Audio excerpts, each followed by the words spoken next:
शिव मंडल ब्रह्मापुरी चाहे विष्णु लोक में हो, अमरे गुण भूल नहीं तो आने छुटाऊं तो। कहाँ तक का आपका गारंटी लेते हैं भगवान कि जैसे आप जी सत साधना कर रहे हो, प्रथम मंत्र जो आपको दिया जाता है इन सभी यहाँ के देवताओं का है। देखो पुण्यात्माओं, जब तक हम कंप्लीट स्पिरिचुअल नॉलेज से परिचित नहीं होते, पूर्ण अध्यात्म ज्ञान से, तो हम ऐसे ही लड़ते झगड़ते रहते हैं। कोई ब्रह्मा जी को बड़ा छोटा बताता है, कोई विष्णु जी को बड़ा बताता है। शिव का पुजारी कहता है शिव सबसे श्रेष्ठ है, ये सर्वशक्तिमान है।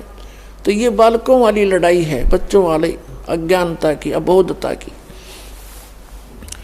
फिर कुछ ऐसे कहते हैं तुम बात करते हो सतलोक और सतपुरुष की और साधना करते हो इन ब्रह्मा विष्णु महेश वाले मंत्रों की, तो ये भी बालकपन है।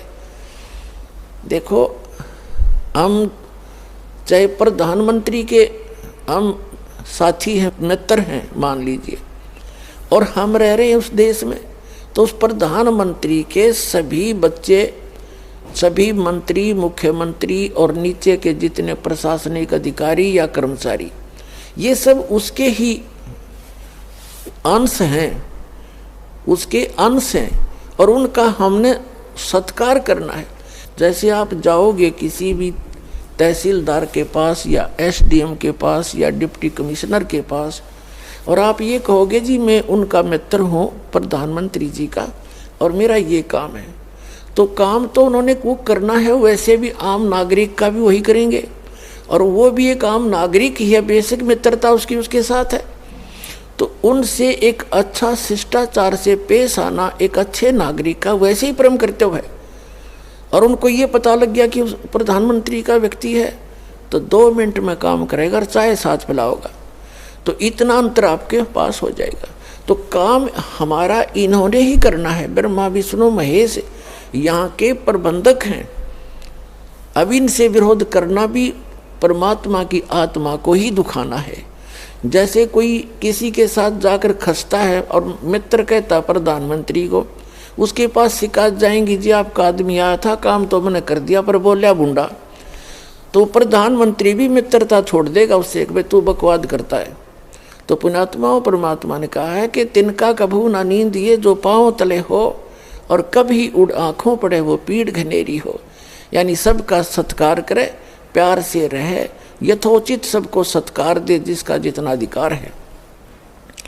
तो तब हम इस सफ़र को अच्छी तरह तय करेंगे और परमात्मा भी तभी हमसे प्रसन्न रहेगा। तो इस प्रकार इस सारे स्पिरिचुअल, कंप्लीट स्पिरिचुअल नॉलेज से आपको पता चलेगा कि हम जो साधना कर रहे हैं यथार्थ है। तो जैसे आप जी ये सत साधना प्राप्त कर रहे हो, किसी ने प्रथम मंत्र प्राप्त किया है, किसी ने सतनाम भी मिल गया है, और बहुत ऐसे हैं जिनको सार नाम भी प्राप्त हो गया है। तो ये तो आपके पासपोर्ट हैं, आपको मिल गया, साधना करते रहो। लेकिन इसमें भी कोई त्रुटि, आपने मर्यादा भंग कर दी तो पार नहीं हो पाओगे। बेसिक सतनाम प्राप्त हो गया है।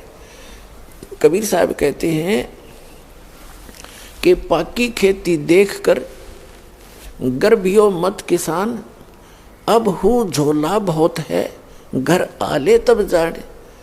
कहते हैं किसान, खेत में आपके खेती परिपक्व होगी है और सुंदर अच्छे ढंग से परिपक्व हो चुकी है, अभिमान मत करना। अभी ना जाने आंधी तूफान वर्षा ओले बहुत से झंझट शेष हैं, कब गड़बड़ हो जा तेरे घर पर आले तब खुशी मनाना। तो परमात्मा कहते हैं, नानक साहब जी भी कहते हैं कि ना जाने काल की कर डारे किस विध ढल जा पास आवे, और जिनाते सिरते मौत खुड़क दी उन्होंने केड़ा हास आवे। तो यहाँ ना जाने कब और क्या गलती बन जाए, सावधानी बहुत बरतनी पड़ेगी। जैसे माता गर्भ को राखे यत्न बना और ठेस लगे तो छन्न हुए तेरी ऐसे भक्ति जा।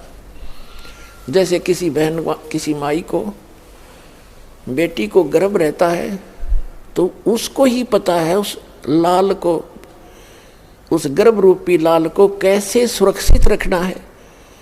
वो चलते समय भी बहुत ध्यान करती है कहीं ऊंचे नीचे पर पैर ना टिक जा और झटका लग के मेरा लाल खराब हो जा। बेटा हो चाहे बेटी, गर्भ में जो गर्भ है उसका मूल उद्देश्य उसको सफल बनाना होता है। रात्रि में सोते समय भी, करवट लेते समय भी वो एकदम चमक के उठती है, कहीं बालक पर दाब तो नहीं लग गई, दिक्कत तो नहीं आ जाएगी।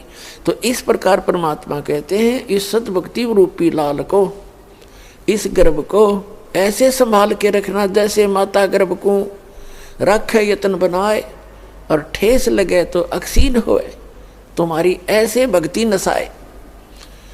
तो आप जी ने ये सावधानी बरत ली है।